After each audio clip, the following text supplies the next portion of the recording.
Hello बच्चों, क्या हाल है।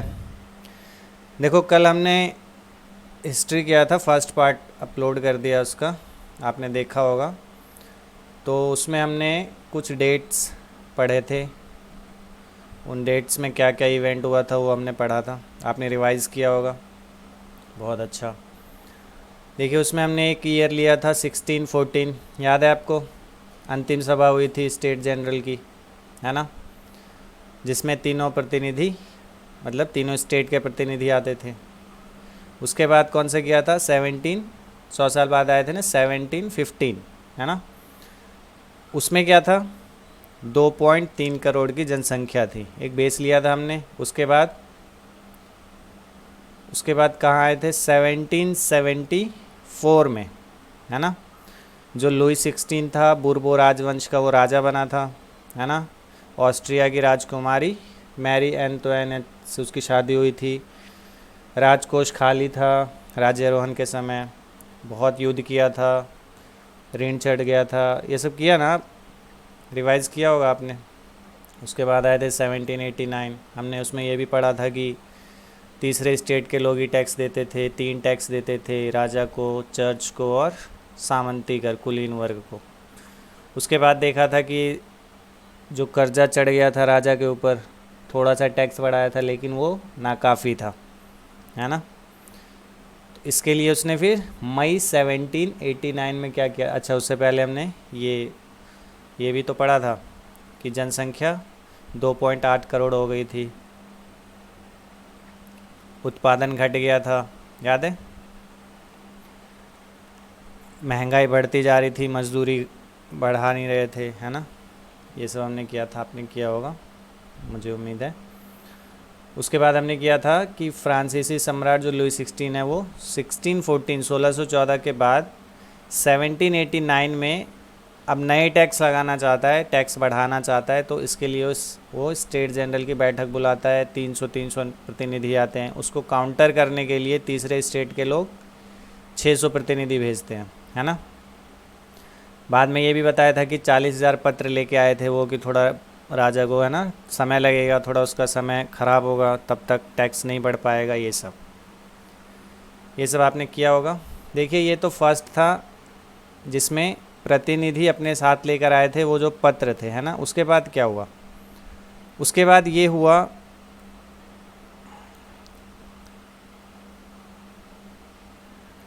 ये देखेंगे।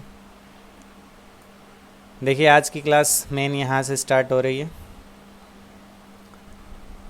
स्टेट जनरल के नियमों के अनुसार प्रत्येक वर्ग को एक मत देने का अधिकार था। ये तो नॉर्मल सी बात है, ये कल ही बता दिया था, 300 लोग हैं तो 300 वोट उनके, 300 वोट उनके, ये नॉर्मली तो वही होता है, मत देने का अधिकार एक ही होता है। इस बार भी लुई 16 इसी प्रथा का पालन करने के लिए दृढ़ प्रतिज्ञ था। यही प्लानिंग थी कि 300 300 इस तरीके से आएंगे कि वोट सारा मुझे मिल जाएगा। परंतु तीसरे वर्ग के प्रतिनिधियों ने मांग रखी कि अब की बार पूरी सभा द्वारा मतदान कराया जाना चाहिए। पूरी सभा द्वारा मतलब पूरी सभा में जितने लोग हैं, वो जो प्रतिनिधि आए हैं, वो जितने प्रतिनिधि हैं, सबसे वोट करवाया जाए। क्योंकि इनका जो प्लान था यही तो था कि अगर सबसे वोट करवा लेंगे तो काउंटर हो जाएगा, है ना। अगर उन्होंने 300 300 कर दिया राजा के पक्ष में, तो 600 हम विपक्ष में हो जाएंगे, तो टैक्स नहीं बढ़ेगा, जिसमें प्रत्येक सदस्य को एक मत देने का अधिकार होगा। यह एक लोकतांत्रिक सिद्धांत था जिसे मिसाल के तौर पर रूसो ने अपनी पुस्तक द सोशल कॉन्ट्रैक्ट में प्रस्तुत किया था। देखो, रूसो, है ना, रूसो एक दार्शनिक का नाम है। दार्शनिक मतलब जो बहुत सारी बातें बताते हैं कुछ, कि हमारे समाज में ऐसा होना चाहिए, हमारे समाज में ये गलत है, ये सही है, इसको थोड़ा सही किया जाना चाहिए। तो उस समय रूसो एक जो कि दार्शनिक था, उसने ये कहा था कि सभा में जितने भी लोग होंगे, ये इस सभा की बात नहीं हो रही है, उसने अपनी पुस्तक में बताया था द सोशल कॉन्ट्रैक्ट में, कि लोग जितने वोट भी उतने ही। ये नहीं कि एक बड़ा आदमी है तो वो 10 वोट डाल देगा और एक गरीब आदमी है तो वो एक भी वोट ना डाले, ऐसा नहीं है ना। इंडिया में सुना होगा आपने, वोट देने जाते हैं तो एक आदमी एक ही वोट दे के आता है। ऐसा नहीं कि वो 4-5 बार ऐसे बटन दबा देता है कि नहीं मेरा 5 वोट होगा। या ऐसा नहीं है कि जो हमारे अमीर हैं यहाँ के, जो अंबानी हैं या और भी जो बड़े बड़े लोग हैं, अडानी हैं, तो वो 10 बार वोट दे देते हैं, ऐसा नहीं है।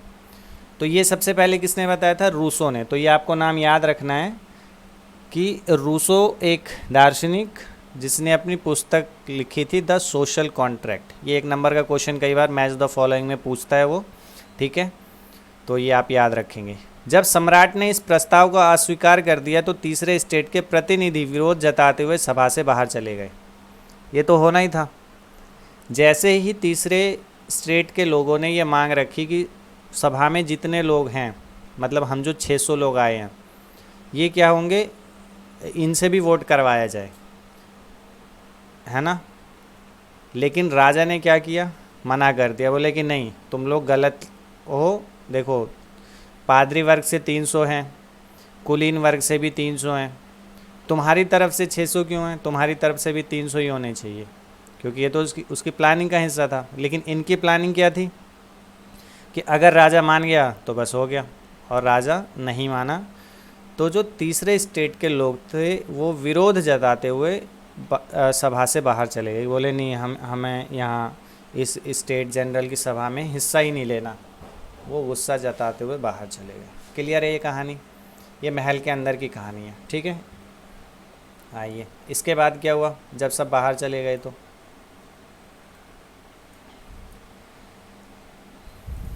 अब देखो, अब गुस्से में बाहर गए हैं तो कुछ ना कुछ तो करेंगे ना। मैंने पहले ही कहा था कि आपको कहानी जब भी आप ये पढ़ोगे तो आपको ये 3 शब्द ध्यान में रखना है: मुक्ति, स्वतंत्रता और समानता। दिख रहा है ना, अभी तक तो इनको मुक्ति नहीं मिली, स्वतंत्रता भी नहीं है और समानता भी मिल नहीं रही है, ठीक है। कोशिश किया इन्होंने बट नहीं मिली।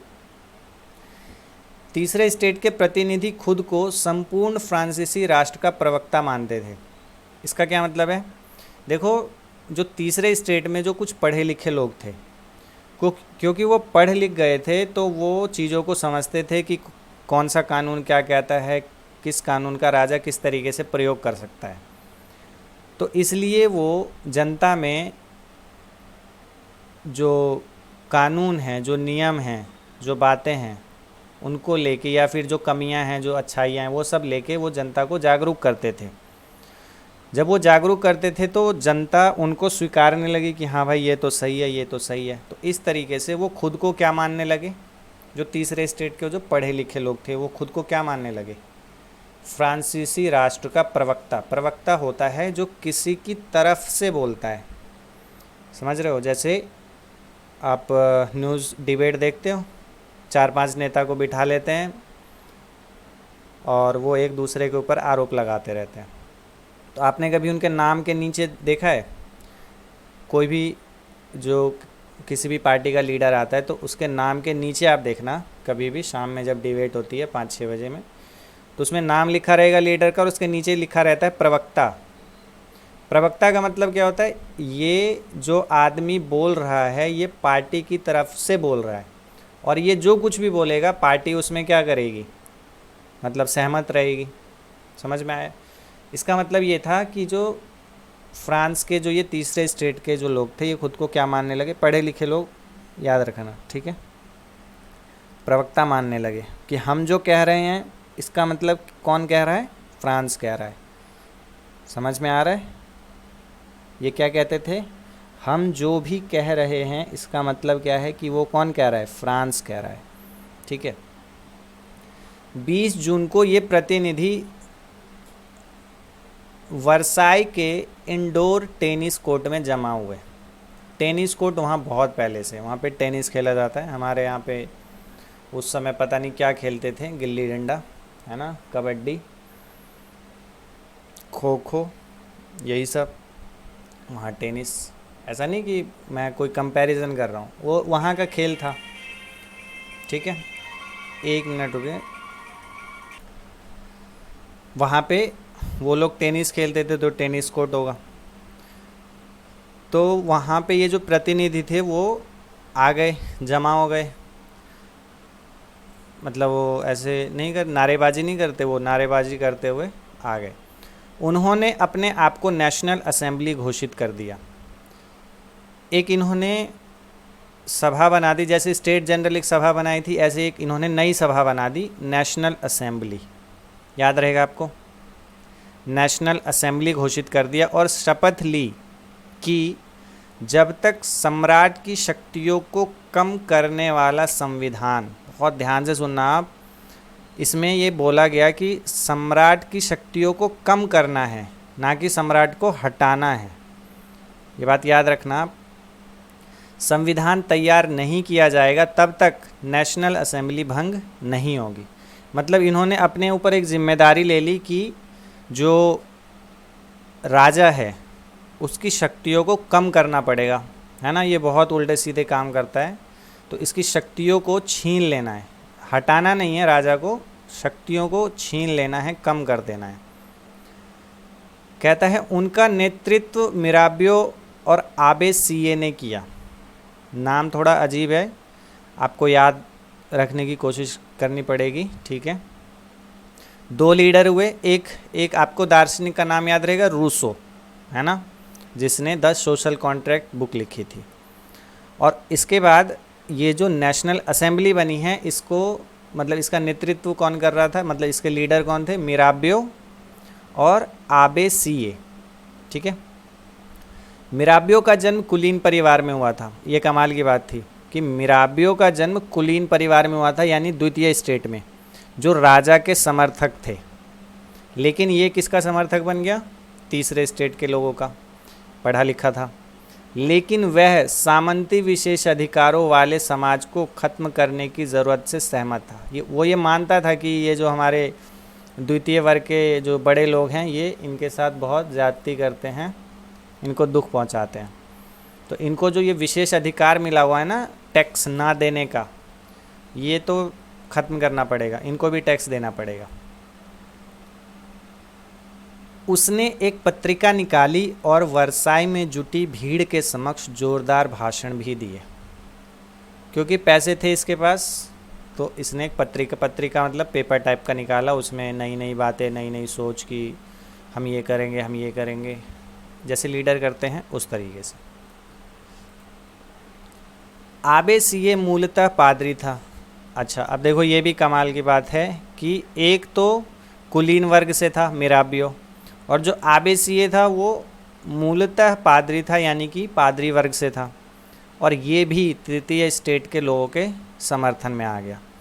और उसने तीसरा स्टेट क्या है शीर्षक से एक अत्यंत प्रभावशाली प्रचार पुस्तिका पंपलेट लिखी। मतलब जिस तरीके से तीसरे वर्ग के लोगों को दबाया जाता था, तो उसने एक शीर्षक निकाला कि तीसरा स्टेट है क्या, क्या है ये, हम इसके साथ जो इतनी ज़्यादती करते हैं, जिसको इतना छोटा मानते हैं, तो क्या ये सही है, या फिर इनके साथ कैसा ट्रीट होना चाहिए, जैसा ट्रीट हो रहा है, जैसा इनके साथ व्यवहार किया जा रहा है, ऐसा ही रहने देना चाहिए, या इसको कम करना चाहिए, ख़त्म करना चाहिए।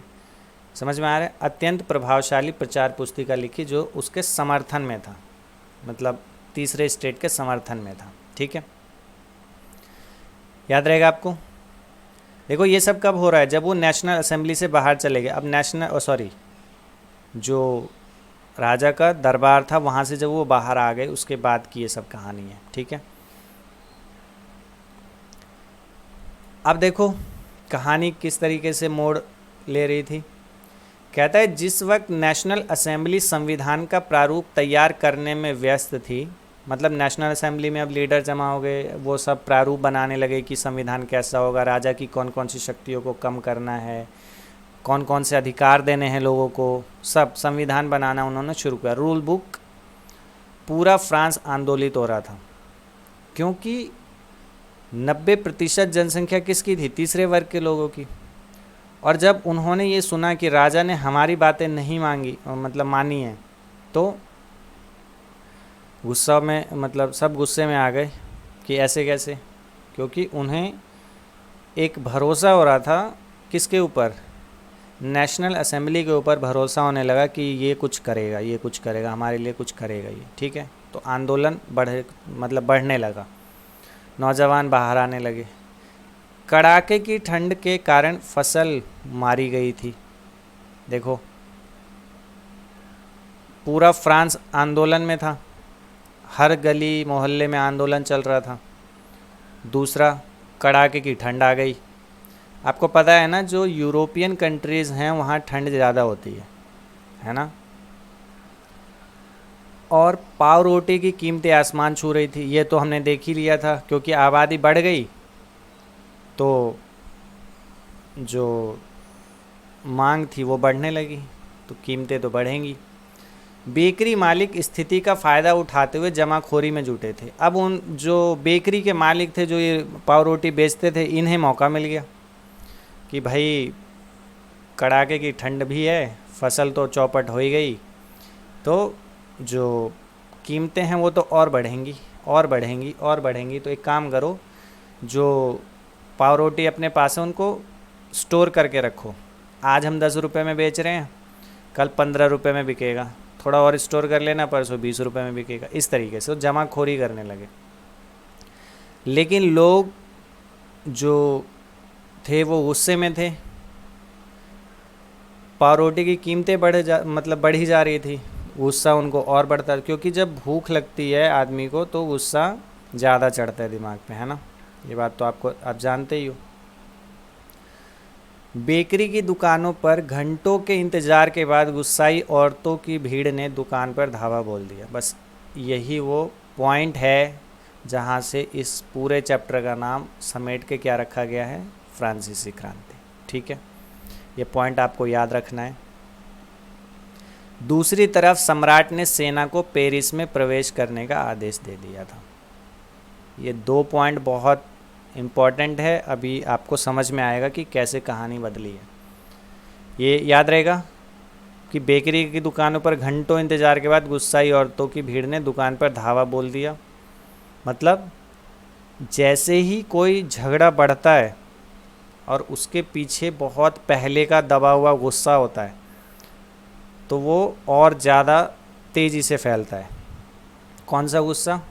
बहुत पहले जब उनके अंदर जो गुस्सा दबा हुआ था राजा के खिलाफ़ कि टैक्स बढ़ाया जा रहा था, टैक्स बढ़ाया जा रहा था, तो इस बार उन्हें मौका मिल गया। यहाँ पे जैसे ही भीड़ ने दुकान पर धावा बोला, जो आंदोलन था अब वो क्रांति में बदल गया। ठीक है। दूसरी तरफ सम्राट ने सेना को पेरिस में प्रवेश करने के, देखो ये जो सीन है ये तो बाहर चल रहा था, अंदर क्या चल रहा था? जैसे ही वो लोग तीसरे स्टेट के लोग वहाँ से निकले थे, ठीक है, जो राजा था अब उसे ये बात बर्दाश्त नहीं हुई। राजा को भी किसी ने बता दिया कि इन्होंने नेशनल असेंबली बना ली है जो आपकी शक्तियों को कम करना चाहते हैं। तो राजा और गुस्से में आ गया कि अच्छा, मेरी शक्तियों को कम करेंगे, अब इन्हें मैं दिखाता हूँ। तो इसने क्या किया, सेना को बोला जाओ इनको सबक सिखा के आओ। क्लियर है? अब सेना निकल पड़ी। अब 14 जुलाई, ये डेट आपको याद रखना ही होगा, कोई इसमें एक्सक्यूज़ नहीं हो सकता। 14 जुलाई 1789 की सुबह, याद है ना, अभी अभी जस्ट जो महिलाओं ने दुकान पे धावा बोला है। पेरिस नगर में आतंक का माहौल था, आतंक का माहौल था, हर तरफ आंदोलन, हर तरफ आग लगी हुई थी। ऊपर से राजा ने सेना भेज दी। सम्राट ने सेना को शहर में घुसने का आदेश दे दिया था। बहुत ध्यान से समझना, यहाँ पे क्रांति जो भड़की उसमें कन्फ्यूज़न का भी रोल था। कन्फ्यूज़न कैसा? देखो ध्यान से,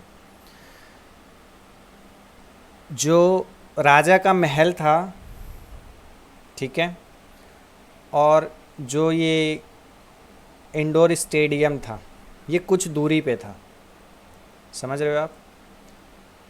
और ये जो यहाँ पे औरतों की भीड़ ने दुकान पर धावा बोला था, ये महल और वो जो इंडोर स्टेडियम है वो उसके बीच का कहीं ये इलाका था। आप समझ रहे हो? अब जैसे ही राजा ने सेना को कहाँ भेजा, इंडोर स्टेडियम, लेकिन उस इंडोर स्टेडियम तक पहुँचने से पहले वो कहाँ पहुँच गए, जहाँ पे ये झगड़ा शुरू हुआ था बेकरी मालिक के साथ। वो रास्ता वो क्रॉस कर रहे थे। अब कन्फ्यूज़न देखो यहाँ पे क्या थी, अफवाह थी कि वह सेना को नागरिकों पर गोलियां चलाने का आदेश देने वाला है। लोग कन्फ्यूज़न में, एक्चुअली में जो राजा था उसने सेना किसके लिए भेजी थी, जो इंडोर स्टेडियम में जो नेशनल असेंबली में लोग थे उनके लिए, लेकिन लोगों को लगा कि ये हमारे लिए आए हैं और हम पे गोलियां चलाएंगे। अब ये लगभग 7,000 मर्द तथा औरतें टाउन हॉल के सामने एकत्र हुए और उन्होंने एक जन सेना का गठन करने का निर्णय किया। हथियारों की खोज में वे बहुत से सरकारी भवनों में जबरन प्रवेश कर गए। अब ये आप ध्यान से समझो, जैसे ही वो सेना आती है, ये लोग गुस्से में क्या करते हैं, सेना के साथ, है ना, सेना के साथ ही इनकी झड़प हो जाती है और इनका गुस्सा और बढ़ जाता है। लगभग, अच्छा ये तो कर लिया हमने। हथियारों की खोज में वे बहुत से सरकारी भवनों में जबरन प्रवेश कर गए। अब गुस्सा इतना ज़्यादा बढ़ चुका था उनका कि अब वो रुकने वाले नहीं थे। अंततः सैकड़ों लोगों का एक समूह पेरिस नगर के पूर्वी भाग की ओर चल पड़ा। देखा, पेरिस नगर, और बास्तिल किले की जेल को तोड़ डाला। जिस तरफ सेना भेजी गई थी उसी तरफ वो लोग निकले, और वहाँ एक और किला था, बास्तिल का किला, और वहाँ पे बास्तिल के किले में वो घुसे, जेल को तोड़ दिया। भारी मात्रा में गोला बारूद मिलने की संभावना, अच्छा उन्हें ये लगा कि जो महल है इसमें हमें बहुत सारा गोला बारूद मिलेगा, जो राजा है उससे लड़ने में मदद मिलेगी, लेकिन ऐसा हुआ नहीं। हथियारों पर कब्जे की इस सशस्त्र लड़ाई में बास्तिल का कमांडर मारा गया। जो बास्तिल का कमांडर था, जिसके देख रेख में वो पूरा किला था, उसको मार दिया इन्होंने, और कैदी छुड़ा लिए गए। जो कैदी थे उनको छुड़ा लिया। यद्यपि उनकी संख्या केवल 7 थी, ज़्यादा कैदी थे नहीं, 7 ही कैदी थे, बट बोला कि चलो आ जाओ, मज़े करेंगे अब तो। सम्राट की निरंकुश शक्तियों का प्रतीक होने के कारण बास्तिल किला लोगों की घृणा का केंद्र था। नफरत करते थे लोग, होता नहीं कई लोगों से, जैसे हम कुछ भी चीज़ से नफरत करते हैं, सामने दिखते ही गुस्सा बढ़ जाता है हमारा, है ना। तो और वो गुस्सा ज़बरदस्त था पहले से, इसीलिए किले को ढा दिया गया। उसके अवशेष बाजार में उन लोगों को बेच दिए गए जो इस ध्वंस को बतौर स्मृति चिन्ह सजोना चाहते थे। सोचो, किले को तोड़ दिया, और एक दिन में किले को तोड़ दिया, और किले को तोड़ने के बाद जो उसके अवशेष बचे, जो उसके क्या बोलते हैं, पत्थर वगैरह बचे, वो बेच भी दिए लोगों को। ये फ्रांस में आज भी है ना, अवशेष, वो क्या बोलते हैं उसको, जहाँ पे अवशेषों को रखा जाता है, ठीक है, म्यूज़ियम, है ना, म्यूज़ियम में। कहता है, ये बात आपको समझ में आ रही है? देखो इसको एक बार फटाफट रिवाइज करते हैं। यहाँ से, कहाँ से, ये पॉइंट आपको याद रहेगा। प्रतिनिधि भेजे थे 640,000 पत्र, ये सब भेजे थे इन्होंने। तीसरे स्टेट के लोगों ने मांग रखी कि सबको वोट दी, मतलब सब लोगों को वोट, मतलब सब लोग वोट दें, ऐसा राजा मान जाए, बट वो मानता नहीं है, ठीक है। इस गुस्से में वो बाहर चले जाते हैं। बाहर जाके वो क्या बनाते हैं, नेशनल असेंबली वर्साई के इंडोर स्टेडियम में, और क्या घोषणा करते हैं कि जब तक सम्राट की शक्तियों को कम नहीं किया जाएगा, ये जो असेंबली है वो भंग नहीं होगी। लीडर कौन थे, मिराबियो और आबेसिये। मिराबियो कुलीन वर्ग से था, आबेसिये पादरी वर्ग से था, ठीक है। इधर कड़ाके की ठंड थी, आंदोलन चरम पे था, बेकरी मालिक जमाखोरी कर रहे थे। जो उत्साही औरतों की भीड़ ने क्या किया, दुकान पे धावा बोल दिया, मारपीट शुरू कर दी। सम्राट ने इससे पहले क्या किया था, पेरिस नगर में घुसने का आदेश दे दिया कि जाओ भाई, इनको मज़ा चखा के आओ। इससे पहले कि सेना मज़ा चखाती, बीच में ये लोग मिल गए, इन्होंने मज़ा चखा दिया, ठीक है। और 7,000 लोग कहाँ पहुँच गए, पेरिस नगर के पूर्वी भाग बास्तिल के किले में। किले को तोड़ दिया, जेल को तोड़ दिया, जो कमांडर था उसको मार दिया, कैदी छुड़ा लिए, है ना, और जो अवशेष थे उसको बेच भी दिया, ठीक है। अब नेक्स्ट देखो, कहता है इस घटना के बाद कई दिनों तक पेरिस तथा देश के देहाती क्षेत्रों में कई और संघर्ष हुए। अब तो ये क्रांति रुकने वाली नहीं है, अब तो आपको ये हर एक चीज़ में दिखाई देगा। याद है ना आपको, वो बिल्कुल पॉइंट याद रखना है जहाँ से क्रांति बिल्कुल, मतलब ऐसा समझो कि है ना, बम में आग लगा दिया। कहाँ लगाया था वो आग? जब उस जो गुस्साई औरतें थी, जब उन्होंने बेकरी मालिक को मारा था, है ना, दुकान में तोड़ फोड़ की थी, वो बम में आग लगाने जैसा, चिंगारी लगाने जैसा था, ठीक है। और दूसरा, चिंगारी राजा ने खुद लगा दिया सेना भेज के। कन्फ्यूज़न ये थी कि ये जो सेना आ रही है हमें मारने के लिए आ रही है, जबकि वो सेना जा रही थी वहाँ क्या बोलते हैं, इंडोर स्टेडियम में। बीच में ये भड़क गए, सेना को भी मार पीट करके भगाया, और जो बास्तिल का किला था उसको भी तोड़ा। और क्योंकि ये क्रांति बहुत जल्दी फैली, लोगों को बहुत जल्दी पता चला, तो देहाती क्षेत्र, जो गांव कस्बे दूर दूर के इलाके थे, वहाँ पे भी संघर्ष शुरू हो गए। अधिकांश जनता पावरोटी की महंगी कीमतों का विरोध कर रही थी। कीमतें बढ़ती, बोले कीमतें घटाओ, कीमतें घटाओ। बाद में इस दौर का सिंहावलोकन करते हुए इतिहासकारों ने इसे एक लंबे घटनाक्रम की ऐसी शुरुआती कड़ियों के रूप में देखा जिनकी परिणति फ्रांस के सम्राट को फांसी दिए जाने में हुई। हालांकि उस समय अधिकांश लोगों को ऐसे नतीजे की उम्मीद नहीं थी।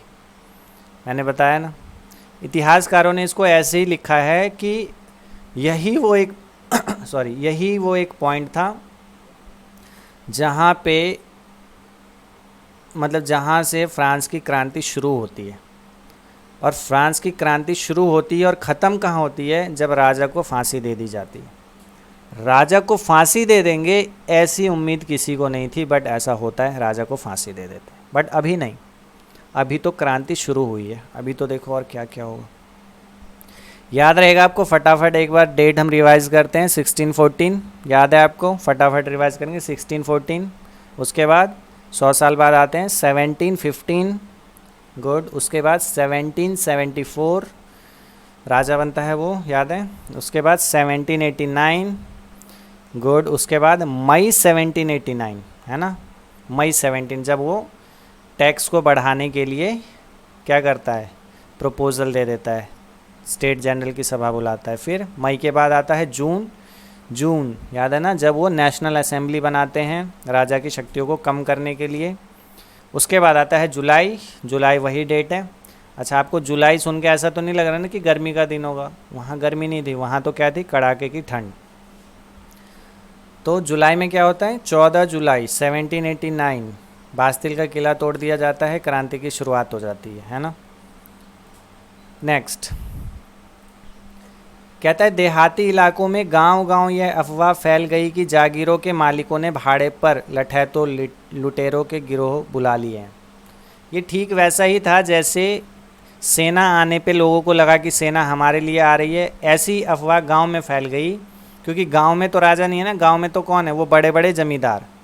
तो गांव के लोगों में ये अफवाह फैल गई कि जो जागीरदार हैं, जो बड़े लोग हैं, इन्होंने लठैतों को बुलाया, वो लाठी डंडे वो सब लेके आएंगे और हमें मारेंगे। अब और जो पक्की फसलों को तबाह करने निकल पड़े हैं। ये भी अफवाह फैल गई कि जो फसल हमने बोए हैं वो लोग आके उन फसलों को जला देंगे।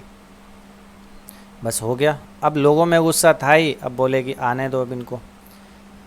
कई जिलों में भय से आक्रांत होकर किसानों ने कुदालों और बेलचों से ग्रामीण किलों पर आक्रमण, ग्रामीण किले जो बड़े बड़े लोगों के महल थे, वो महल उसको क्या बोलते हैं, जो हवेली है ना, हवेली टाइप, उन्होंने उस पर क्या कर दिया, आक्रमण शुरू कर दिया। वहाँ बास्तिल का किला तोड़ा, यहाँ पे लोगों के हवेलियाँ तोड़ने लगे। ये अन्न भंडारों को लूट लिया।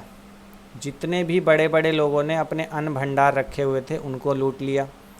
लगान संबंधी दस्तावेजों को जलाकर राख कर दिया।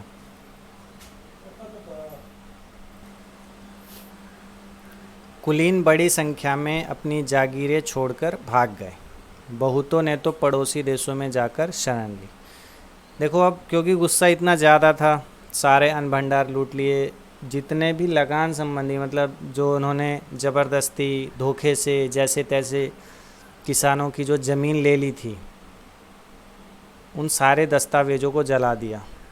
क्योंकि दस्तावेज़ जल गए तो अब जो उनके ज़मीनें उन्होंने छीनी थी और ऐसी ज़मीनें जो उनको खुद को पता नहीं थी, अब वो उनकी हो गई, मतलब छोटे किसानों की हो गई।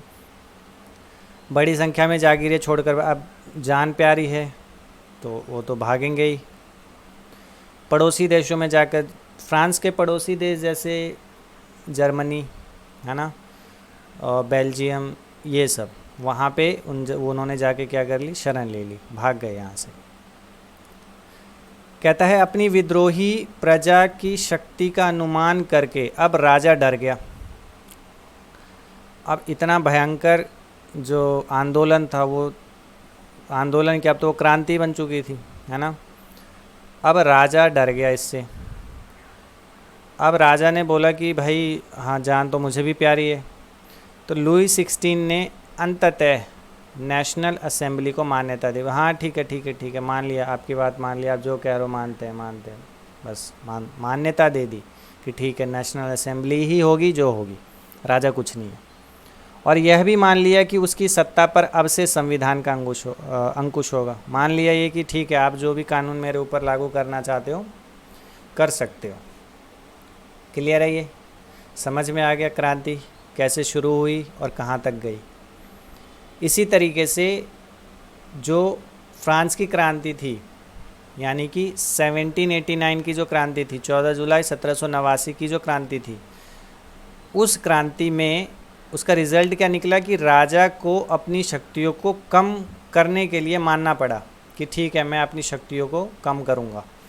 क्योंकि अब राजा अपनी शक्तियों को कम कर रहा है, ना कि अपनी शक्तियों को ख़त्म कर रहा है, तो वो राजा की जो कम हुई शक्तियाँ हैं वो किसके पास चली जाएंगी फिर, नेशनल असेंबली के पास। ठीक है, कहता है अब देखो कहाँ से स्टार्ट किया था हमने, मई से, है ना। मई में वो क्या कहते हैं, स्टेट जनरल की सभा बुलाता है, जून में नेशनल असेंबली बनती है, जुलाई में क्या होता है, क्रांति होती है, और अगस्त में 4 अगस्त 1789 की रात को नेशनल असेंबली ने कर मतलब टैक्स जो थे, कर्तव्य ड्यूटीज़ जो थी और बंधनों वाली सामंती व्यवस्था के उन्मूलन का आदेश पारित कर दिया। बोला कि टैक्स अब से नहीं लगेगा, जितनी भी ड्यूटीज़ जो जिसको बांटी गई थी राजा की तरफ से कि तुम्हें यही करना है, तुम यही कर सकते हो, वो सब भी ख़त्म कर दिया गया। बंधनों वाली सामंती व्यवस्थाएं कि तुम्हें सैन्य में भर्ती होना ही पड़ेगा, तुम्हें रोड बनाना पड़ेगा, तुम्हें खेतों में काम करना पड़ेगा, ये सब व्यवस्थाएं क्या कर दी गई, ख़त्म कर दी, उन्मूलन कर दिया गया, ख़त्म कर दिया गया। पादरी वर्ग के लोगों को भी अपने विशेषाधिकारों को छोड़ देने के लिए विवश किया गया। देखो यहाँ पे जो ये जो कर है ना, जिसका उन्मूलन किया गया, कर मतलब वो कर नहीं जो जनता से लेते थे, वो कर नहीं। अगर जनता से जो कर लेते हैं अगर वही ख़त्म कर देंगे तो सरकार के पास पैसा कहाँ से आएगा फिर। तो उन्मूलन का यहाँ पे मतलब ये है कि जो टैक्स जो थे उनको कम किया गया और एक दो जो फालतू के टैक्स थे उनको ख़त्म कर दिया गया। जैसे कि धार्मिक कर समाप्त कर दिया गया। जो धार्मिक कर लेते थे ना, याद है आपको, टाइद है ना, वो ख़त्म कर दिया गया। जो सामंती कर लेते थे वो ख़त्म कर दिया गया, लेकिन जो टाइल है वो ख़त्म नहीं हुआ। ठीक है। चर्च के स्वामित्व वाली भूमि जब्त कर ली गई। चर्च के पास जो इतनी संपत्ति थी सारी संपत्तियों को जब्त कर लिया गया, सरकार ने अपने हाथ में ले लिया, मतलब नेशनल असेंबली ने। इस प्रकार कम से कम 20 अरब लीवरे की संपत्ति सरकार के हाथ में आ गई। देखो एक झटके में कितने अरब लीवरे का कर्ज था, फटाफट कितने का, 12 अरब का। और अब कितने आ गए इनके पास, 20 अरब लीवरे आ गए। सारा कर्ज खत्म हो जाएगा ना। ठीक है।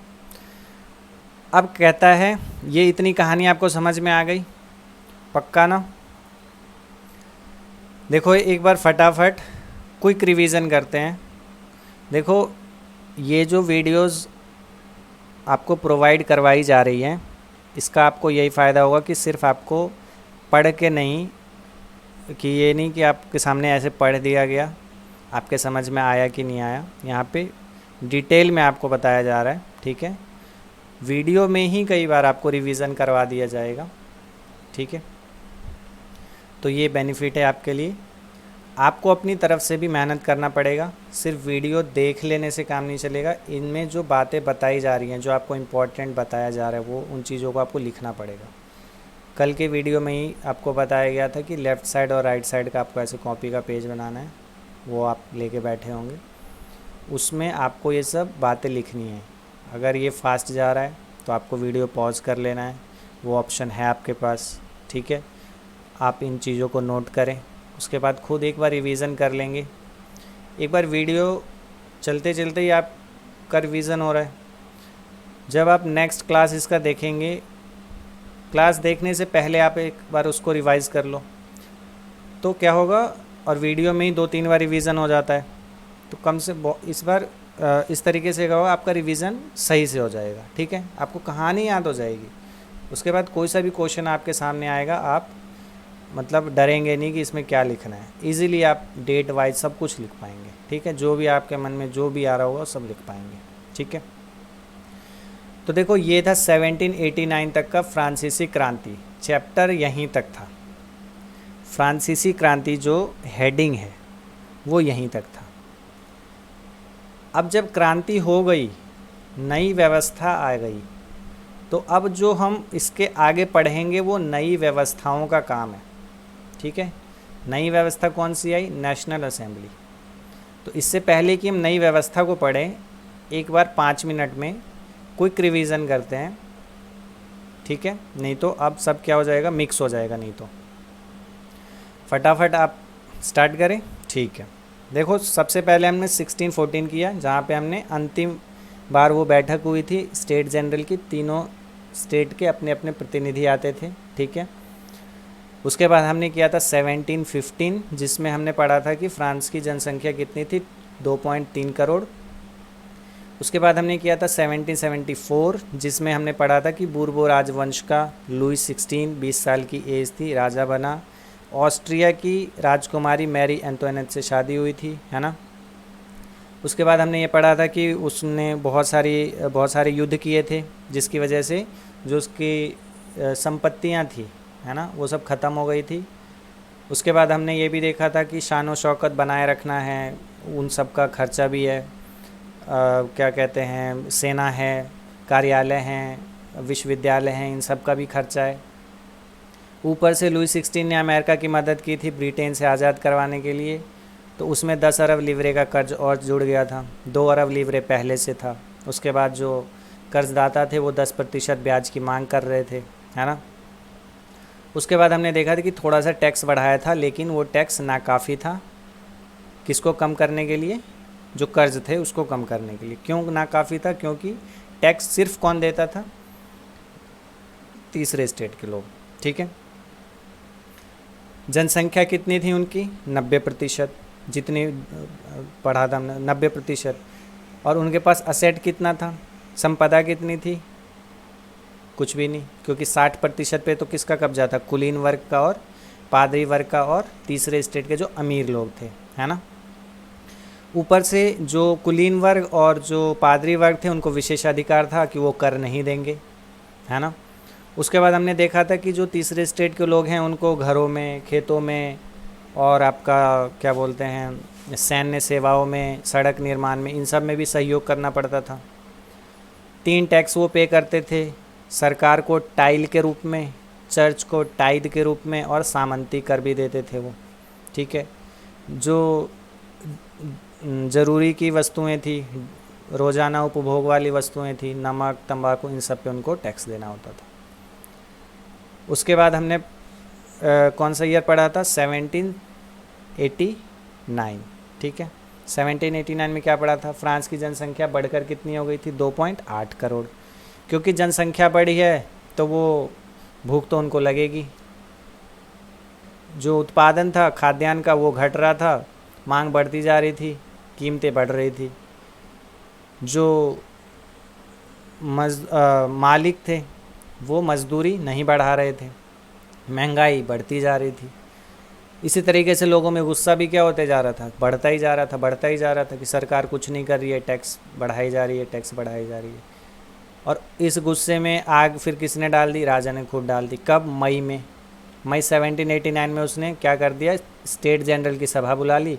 लोग और भड़क गए कि ये लो अब तो टैक्स बढ़ने ही वाला है ना, खाली पेट हैं, काम कुछ नहीं है, पैसा इनकम नहीं है और वो टैक्स पे टैक्स लिए जा रहे हैं। इसके लिए वो वर्साई के महल को सजाया गया था। पादरी वर्ग से 300 आए थे प्रतिनिधि, कुलीन वर्ग से 300 प्रतिनिधि आए थे।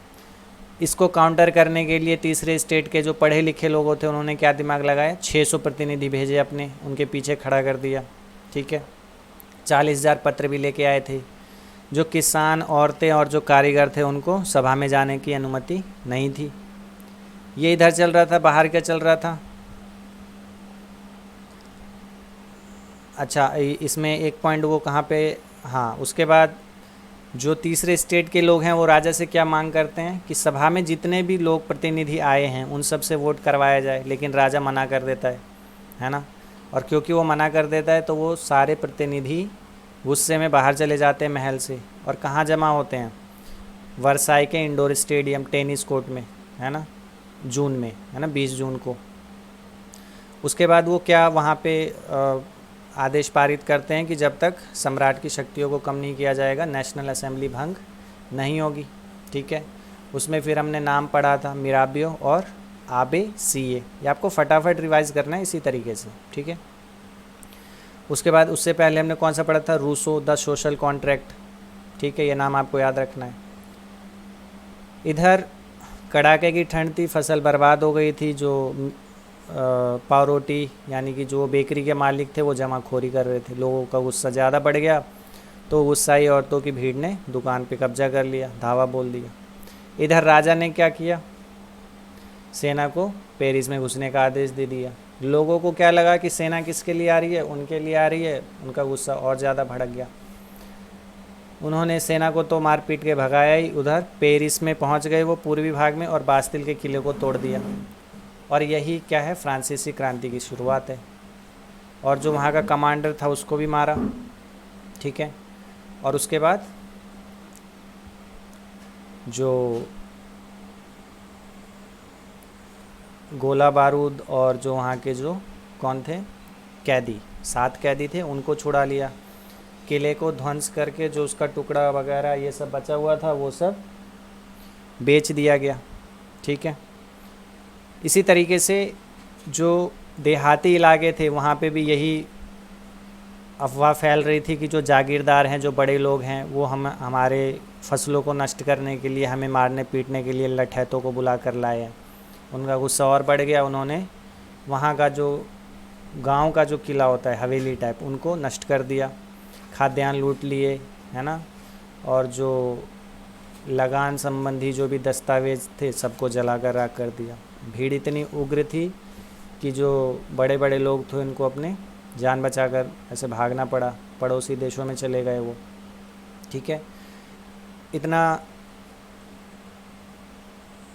गुस्सा देखकर आखिरकार राजा क्या होता है, मान जाता है और नेशनल असेंबली को मान्यता दे देता है।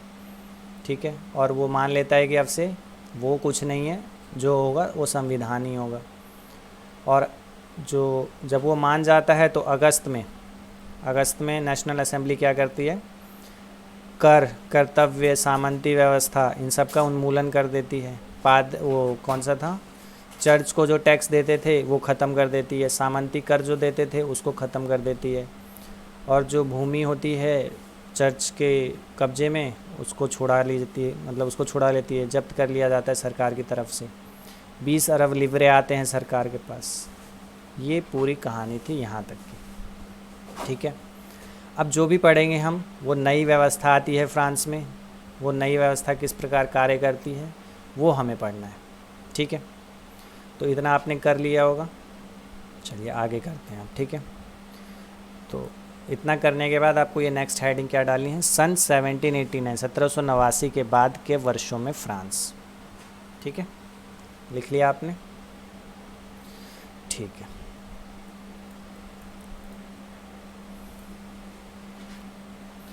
कहता है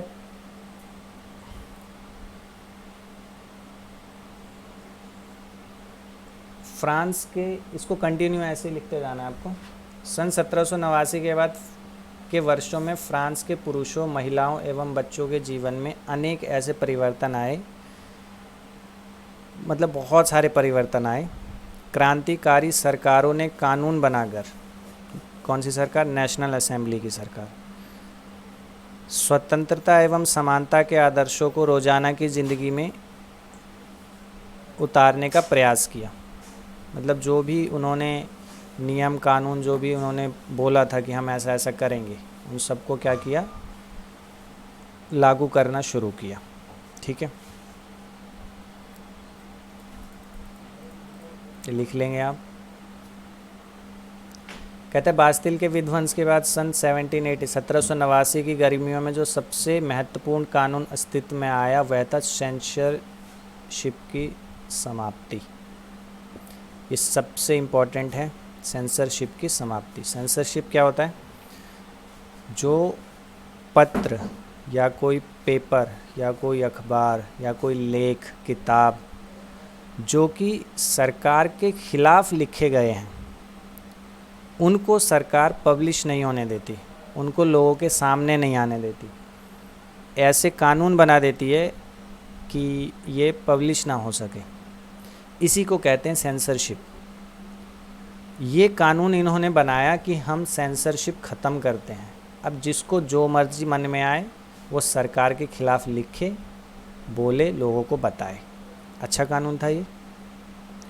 प्राचीन राजतंत्र के अंतर्गत तमाम लिखित सामग्री और सांस्कृतिक गतिविधियों, किताब, अखबार, नाटक को राजा के सेंसर अधिकारियों द्वारा पास किए जाने के बाद ही प्रकाशित या मंचित किया जा सकता था।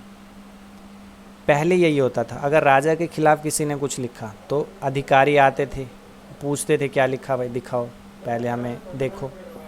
ठीक है, उसके बाद वो पढ़ते थे, समझते थे, देखते कि राजा के खिलाफ है तो उसको मना कर देते कि नहीं तुम नहीं छाप सकते, उनको जेल में डाल देते थे। तो ये जो व्यवस्था थी इसको ख़त्म कर दी गई। परंतु अब अधिकारों के घोषणा पत्र ने भाषण एवं अभिव्यक्ति की स्वतंत्रता को नैसर्गिक अधिकार घोषित कर दिया। नैसर्गिक अधिकार घोषित कर दिया। नैसर्गिक, इसका मतलब क्या था कि आप कहीं पे भी कैसे भी भाषण दो, सरकार के खिलाफ हो, सरकार के पक्ष में, विपक्ष में, कहीं भी हो। अभिव्यक्ति की स्वतंत्रता, आपके मन में जो भी आए वो आप बोलो, और ये अधिकार आपसे कोई छीन नहीं सकता। ठीक है, ये नैसर्गिक अधिकार दिया गया। परिणाम स्वरूप फ्रांस के शहरों में अखबारों, पर्चों, पुस्तकों एवं छपी हुई तस्वीरों की बाढ़ आ गई। आनी ही थी, लोगों को अधिकार मिला है तो प्रयोग तो करेंगे। जहाँ से वह तेज़ी से गांव देहात तक जा पहुँची। आप देखते हो ना, कहीं पे आज कोई कुछ भी बोलता है तो आपके पास नोटिफिकेशन आ जाता है कि ये देखो, ये सरकार ने ऐसा बोला, ये इसने ऐसा बोला, ये इसने ऐसा बोला।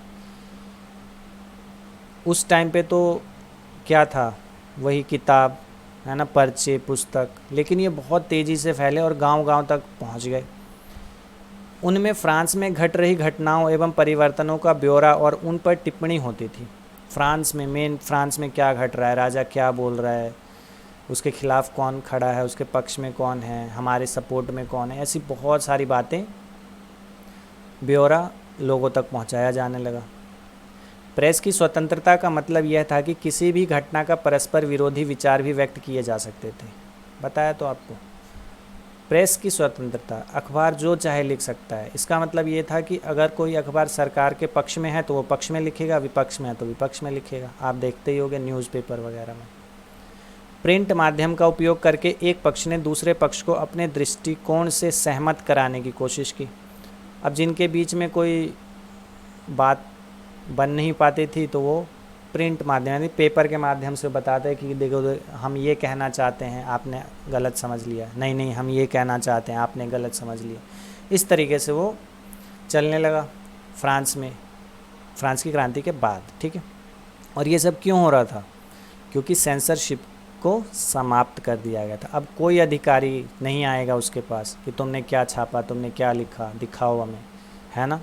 आपके भी मन में आता है ना, आप ट्विटर पे, फेसबुक पे जो चाहे लिख सकते हैं, कोई आपको मना तो करने नहीं आता। ठीक है, देखते हो न्यूज़ में, डिबेट में सरकार को कितनी गालियां दी जाती है, सरकार के खिलाफ में, सरकार के विपक्ष में बहुत सारे लोग आते हैं। कोई तो अधिकारी नहीं आता कि नहीं नहीं तुम सरकार के विपक्ष में क्यों हो भाई, उनके पक्ष में आओ, ऐसा तो कहने नहीं आता। तो ये क्या है, सेंसरशिप की समाप्ति का नतीजा था ये। ठीक है, अच्छा था ये। नाटक, संगीत, उत्सवी जुलूसों में असंख्य लोग जाने लगे, क्योंकि अब कहीं भी आने जाने का अधिकार था लोगों के पास। बहुत सारे लोग एक जगह से दूसरी जगह जाने, नाटक होता लोग देखने जाते, संगीत का कार्यक्रम होता देखने जाते। ठीक है। स्वतंत्रता और न्याय के बारे में राजनीतिज्ञों एवं दार्शनिकों के पांडित्यपूर्ण लेखक को समझने और उससे जुड़ने का यह लोकप्रिय तरीका था, क्योंकि किताबों को पढ़ना तो मुट्ठी भर शिक्षितों के लिए ही संभव था। देखो यहाँ पे क्या था कि जो स्वतंत्रता और न्याय की बातें थी, ये बातें कानूनी होती थी, मतलब बहुत टिपिकल होती थी कि देखो तुम्हें ऐसे स्वतंत्रता मिलेगा, हम ऐसा बोलेंगे तो आप हमारे पक्ष में आना, हम ऐसा बोलेंगे आप हमारे पक्ष में आना। ये बातें लोगों को समझ में नहीं आती थी। अच्छा, और जो बड़े बड़े लोग थे वो जनता के सामने जाते नहीं थे, जबकि वो किताब में लिखते थे।